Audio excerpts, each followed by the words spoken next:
Hello. Well, good afternoon. It's definitely a pleasure to be here with you. I missed my first cabinet meeting after the elections on last Sunday, but I'll forgive Juan and Ana who invited me. No, I'm very happy to be here. They asked me to talk about deregulation in 15 minutes, so I'll do my best. I'll give you a little bit of background about Milei's government. I'm going to start with that. I would say we have four main themes in this government. The first one is fiscal austerity, the idea that Argentina has to have a fiscal surplus, that most of the problems of Argentina have been the result of pervasive and persistent fiscal deficits. A very strong respect for property rights as a second idea. Economic freedom, which is the deregulation agenda, as a third idea. And then, of course, the president has an agenda on security and international relations, which is a strong alignment with the US, with Europe, and with Israel. So I'm gonna focus on the fiscal adjustment and on the deregulation because I think it's quite interesting. As you can see in this slide, we inherited a fiscal deficit of around 5% of GDP, and we achieved a fiscal surplus in 1 month. A reduction of government expenditure of 30%. The president has kept a fiscal surplus throughout the last 2 years. Now Argentina is one of the 5 countries in the world which has a fiscal surplus. And the president is totally committed to this objective. And I think the idea that the way that Milei implemented this fiscal adjustment challenges our view on fiscal policy on, I would say, 3 different grounds. The first one is how fast and how much you can do. Because when we came to the government, people said, well, maybe you can do 1% per year, and then over 4 years you can adjust it. And he said, no, 1% per year, no. We're going to do 5% in 1 month. And for that, you need to think a little bit out of the box, touch things that maybe you thought were untouchable, but then when you touch it, nothing happens, okay? So I think that is how much and how fast is kind of perhaps one provocation and one thing that he forces us to think about. The second is that there's, I would say, like a common wisdom that if you do a fiscal adjustment, you're going to have to pay an output cost. And with the president, we didn't think that was true at all, because when every penny, every dollar, every peso that the government spends is a penny or a dollar or a peso that the taxpayer has to pay. So when you reduce government expenditure, you're actually reducing the amount of taxes that people pay. So why should that be recessionary? Yes, the government is going to spend less, but then people are going to spend more. In fact, in the first year, the year in which Javier Milei did this adjustment of 5% of GDP in fiscal in government expenditures, the output expanded by 6%. By the way, I have to say that several Italian economists, Alberto Alesina, Francesco Giavazzi, who had studied fiscal adjustments in Europe, had already found that fiscal adjustments which are implemented through a reduction of government expenditure are expansionary. So I think we have to be careful with the argument, don't do a fiscal adjustment because you're going to pay an output cost. If the fiscal adjustment is done through a reduction of government expenditure, it's most likely to be expansionary. And the third, which I think is the most interesting, is that people say don't do a fiscal adjustment because you're going to become unpopular. And we say, how can you become unpopular if you're reducing taxes on people? Actually, fiscal adjustment is the most popular thing that you can do because fiscal adjustment, maybe it's unpopular for the politicians, which got the money from the people and were deciding how to spend people's money. But giving back that money to people, that certainly is very popular. In the case of Argentina, this 5% reduction in government expenditure implied, for example, that we eliminated the inflation tax because we eliminated the deficit, we eliminated the money printing, which was financing the deficit, and that allowed us to move 12 million people above the poverty line in just 1.5 years. So again, kind of another thing that I want to share with you is fiscal adjustment, maybe the most popular thing that you can think out. So I think that's kind of interesting. Let me move to the second point, which is deregulation or economic freedom. When we were discussing the name of the ministry with President Milei, he said, well, maybe we can think about a ministry of modernization. And I said, no, Javier, because the state never modernizes. The state pushes us backwards, so it would be a backwardation ministry. So we can't use that name. And then we came up with the name of deregulation, which, as Anna said earlier today, is not simplification. Because the president says, never, he told me, never think of simplifying a process without asking yourself first if that process should exist or not. Okay, so go to the deeper question, ask yourself if this thing needs to be there or not, and then you can start doing your work. And perhaps one thing that I want to mention is that when you do deregulation, actually deregulation is very beneficial for all companies or for all business, for all activity, economic activity, but it's particularly beneficial for small firms, because you should think of regulation as a fixed cost. And maybe for Banco Santander, it's not such a big problem to have the regulation. They actually can deal with 100 Quijotes, okay? But for a small, imagine for a small firm which is trying to set up the business, and they say they throw the 100 Quijotes on the table and say, now you have to deal with this, okay? It's absolutely impossible. And also deregulation is the most anti-corruption policy that I can think of, because each regulation is an opportunity for corruption, okay? Now, what I want to share with you is I want you to think with me, what is the reason for regulation? And you may think that regulation is the result of a central and benevolent central planner thinking how to do good to society. Well, I think nothing further from the truth. I think regulation is most of the time the result of interest of the bureaucracy or the result of interest of economic power that use the state to build a regulation which protects interests. So I think the baseline is not to think that regulation is good. I think the baseline should be to think that regulation is bad, or at least, I mean, I come from Argentina, and Argentina is pretty much messed up than Europe and everything, so I don't know how much this extrapolates. But I want to challenge your intuition on this with one example, which is that dramatic difference that we find in our belief on the need for civil liberties and the belief that we have for economic liberties. So let's think of one contract which is very fundamental for people over their lives, which is marriage, okay? It's an important contract, okay? You signed during your life. So because we believe in civil liberties, we tend to think that the state has no say in telling us who we should marry. The age of the people we should marry, being of age, correct? The sex of the people we should marry, the wealth of the people that should marry, the character of the people that we should marry, that is an individual decision. So now let me propose to you an alternative definition for the marriage market. So in this definition, alternative setup, there's going to be a registry of potential brides and grooms, okay? So you have to register in a list, oh, I want to get married, oh, I want to get married. Then, because this is such a fundamental contract that you can't let people to decide on this on their own, it's kind of too dangerous to let them do that, the government is going to create an agency to generate matches. And there's going to be a government agent which kind of does the matching between the people. And if this matching agent paid by the government, or you have to pay to this guy, achieves a match, then you have to abide by a contract which tells you, written by a bureaucrat, which tells you who washes the dishes, who takes the kids to school, etc., etc., etc. Okay? Okay, we would say this is totally absurd, correct? Totally insane. And we're talking of a contract which is very fundamental. Yet, if I want to buy insurance, that's the setup I have. But buying insurance is an adult trying to reduce their risk. And we say you can only do it if you buy insurance from someone which is in this registry.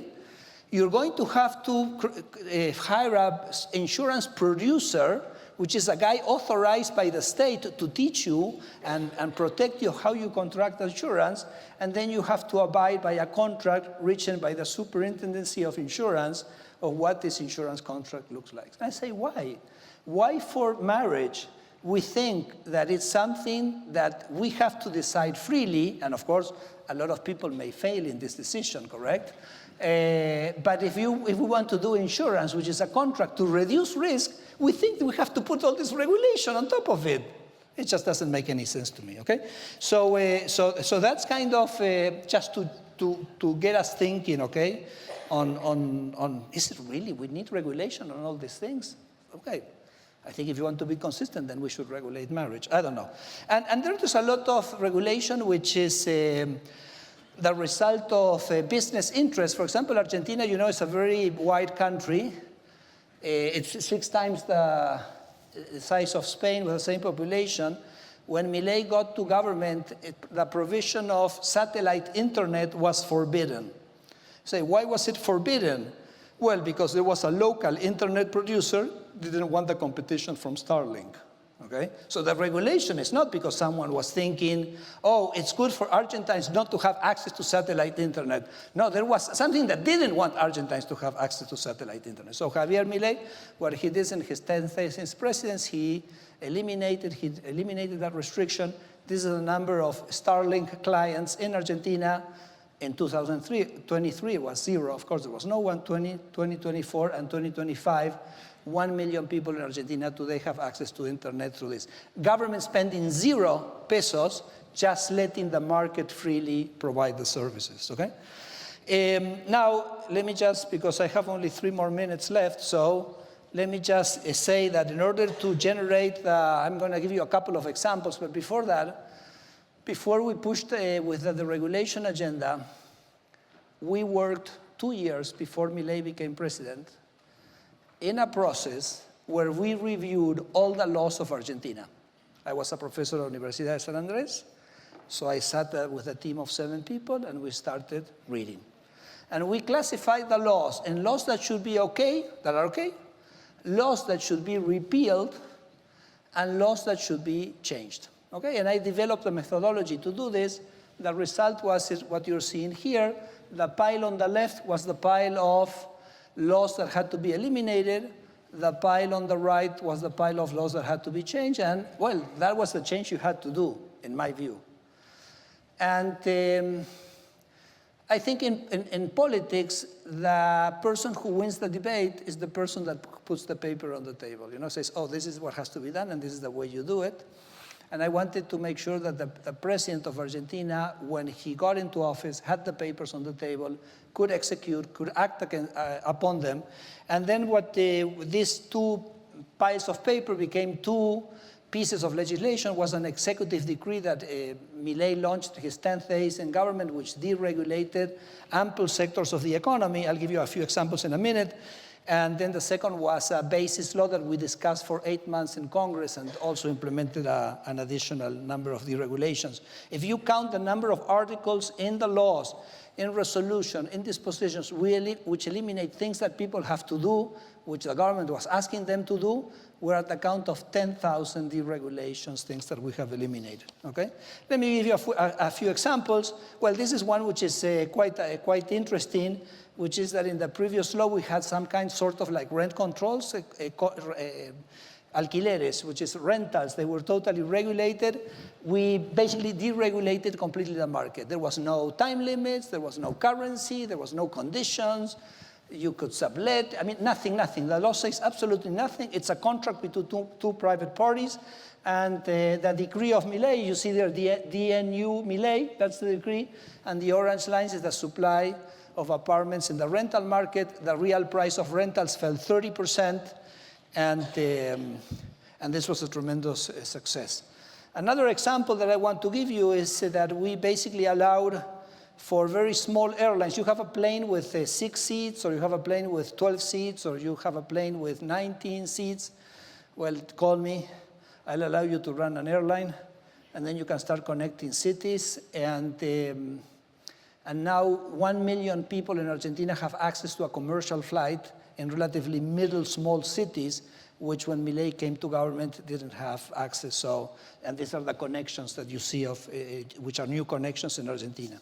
Let me give you 2 more examples and then I'll finish. You know, Argentina has a beverage called yerba mate. I don't know if you've heard about it. It's like an energizant, like a substitute for Red Bull. Let me do a little bit of marketing for my country. Okay?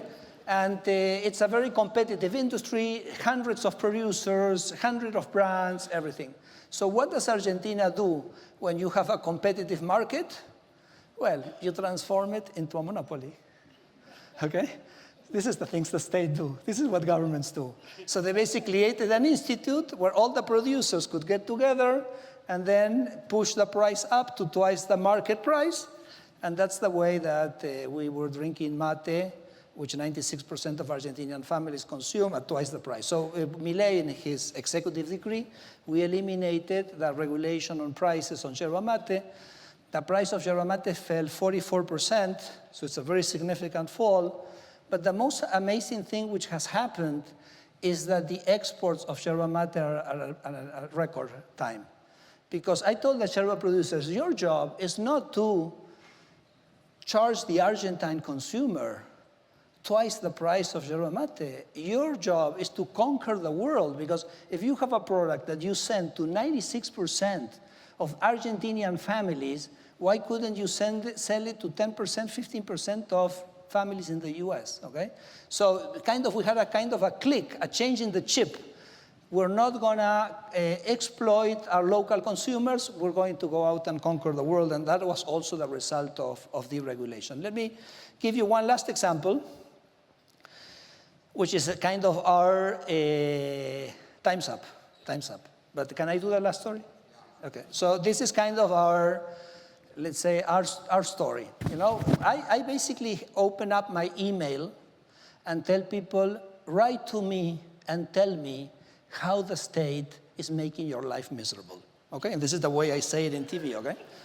And then a guy writes to me and says, Federico, can you help me with my watermelons, okay? And I say, what's your problem with your watermelons? They don't taste good. No, they taste great. The problem with my watermelons is that I'm trying to export. In fact, I'm an exporter of watermelons. And the Food and Drug Agency tells me the way I have to export, I have to package the export of watermelons. And my problem is that my foreign client doesn't want that packaging. They want another packaging. So I tell the Food and Drug the agricultural guy, can I package the watermelons the way my client abroad wants the watermelon? And they said, no, because look here, there's a norm which says this is the way you have to, things of the military from the 1980s. So I've been kind of going over government offices, trying to convince them to allow me to package the watermelons the way I said, Federico, this is not plutonium, this is not radioactive material, okay? This is just watermelons, okay? So anyway, so what do? I have no success. So what I do is I put the watermelons on the boat, and when the boat leaves the port, 100 meters, I say, stop, stop, stop, and I send 60 guys, and they unpack, and then they repack, okay? And I was reading this on my computer, and I looked to my team, and I said, you know, guys, this has to be true. Because if I tried to imagine this story, I couldn't imagine it, okay? So it has to be true. So, and in fact, what was amazing is that when I started studying the thing, I realized it was the tip of the iceberg. And below there was a tremendous amount of norms which weighted 1.5 kilos for fruit producers. So you had to get a PhD in literature before becoming a PhD of fruit producers to read all that shit, okay? And then, well, we basically reduced it to 80 grams of regulation. We eliminated all the restrictions. And, okay, the guy can, look at this. Esta sandía es la primera sandía en la historia que se logra exportar al país vecino de Uruguay. Y queríamos darle la gracia exclusiva a nuestro presidente de la Nación, Javier Milei, a nuestro ministro de Desregulación, Federico Sturzenegger, porque sin ello esto no hubiese sido posible. Específicamente, Federico logró disolver muchas trabas burocráticas que teníamos en aduana, y hoy un sueño que se transformó en realidad, hoy es un hecho concreto. Esperemos exportar muchos equipos más. Así que, Federico, querido, infinitamente gracias, y este es el trabajo. Okay,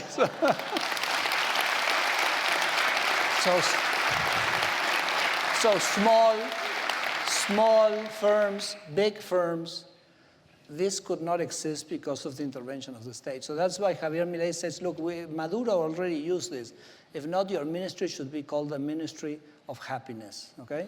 So anyway, so I hope I gave you a little bit of this video, by the way, was sent to me by this person last week, so I thought it would be fun to share it with you. But I say the agenda of the urgency of growth is the agenda of deregulation. That's what's going to generate growth. Sorry, stop. I'm finishing. It's the agenda of freedom. Embrace the ideas of freedom. Viva la libertad, carajo.